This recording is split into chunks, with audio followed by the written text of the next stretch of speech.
Hello guys, welcome back to my channel.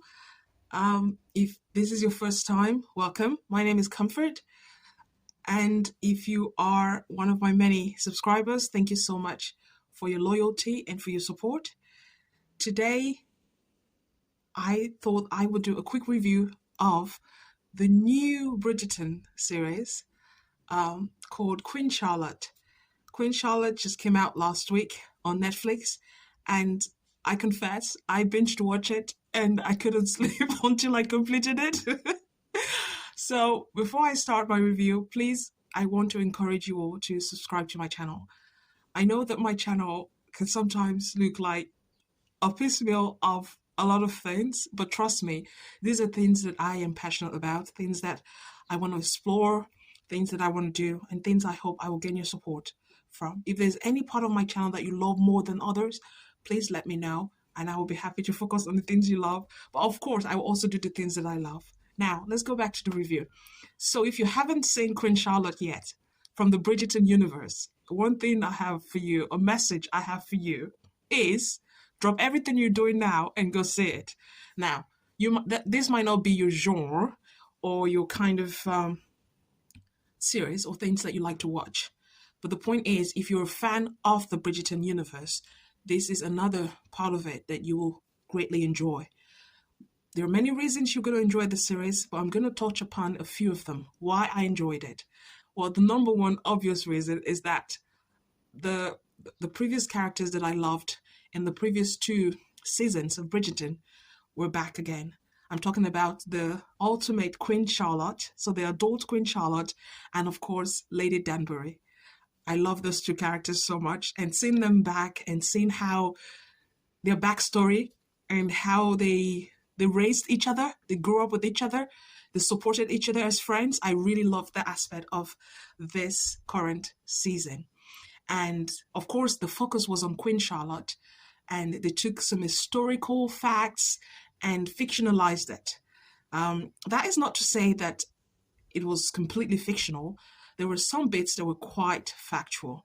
Obviously, Queen Charlotte did indeed marry the King George the Third, and King George the Third was indeed ill. He had an illness that made people dubbed him mad as at that time.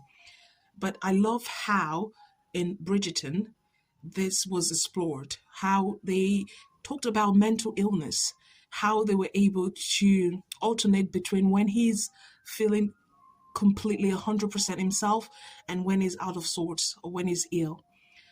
What really touched me was to see how all the methods that were being used then, whether they were factual or not, some of them were indeed factual, because I did read that some of the doctors did do some outrageous and completely insane things to cure the king. And of course, it's no surprise that the methods were not effective. So it was really touching and at times quite sad. And I was quite emotional just hearing the king scream as he was trying to cure what he considered his disease.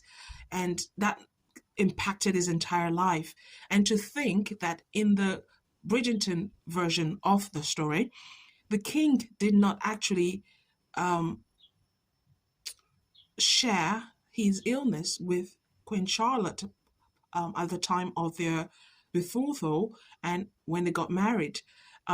We can see how that affected their relationship and how the king, without wanting to spoil it too much, I think I've spoiled it too much so far. But the point is, I really loved to see the story of how King George the Third was the king, how he became the king, and his experiences with his mental health.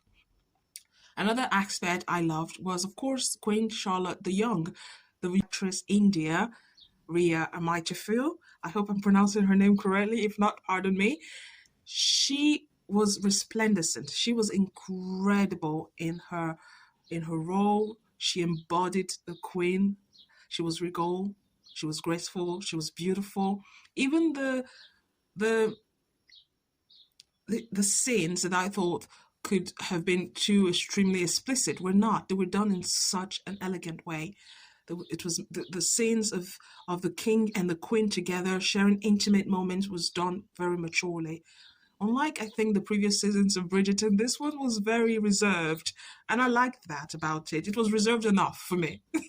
And I also liked the other characters, the backstory of Lady Danbury, of course, to see how Lady Danbury became the Lady Danbury that we know, how she is so wise, for so much dignity and authority and gravitas.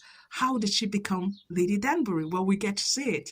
And her backstory is so endearing and sweet and at times sad, which I believe is very much a reflection of the situation of many women during that time, being so powerless, you know.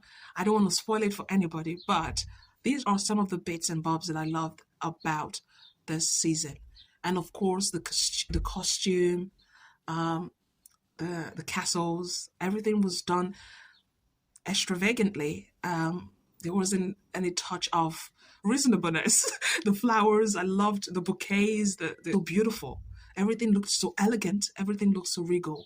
And of course, thumbs up to the costumier. The costumier, the person who put together the clothings.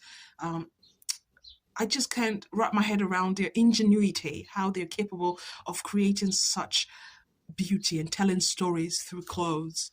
Um, and yeah, I loved. I also loved the relationships, the secondary relationships in the story. Although the focus was on Queen Charlotte, there were also other relationships that were beautiful to watch and to see people trying to exist in that universe during that time. Um, yeah, I think, like I said, if you haven't seen this yet, please do not fail to see it, because if you haven't seen it, what are you waiting for? Because it might not be your cup of tea. Please tell me if it's not your cup of tea and if you haven't enjoyed it. I enjoyed it for the reasons I've just shared. Let me know why you've enjoyed the series, if you've seen it, what you liked about it, what you didn't like about it, what was unexpected, what was shocking, if you were shocked by anything. I, in particular, was not shocked. Some of the things were expected, having read some stories about Queen Charlotte and King George the Third. There's certain things that were not new to me, but of course, the fictional world always adds a touch of exaggeration to everything, and that is why it's fun. That's why it's binge worthy. So please leave your comments down below. Share with me what you liked about the seasons or this current season of Bridgerton, or what you haven't liked. And until please don't forget to subscribe and like. Until next time, ta.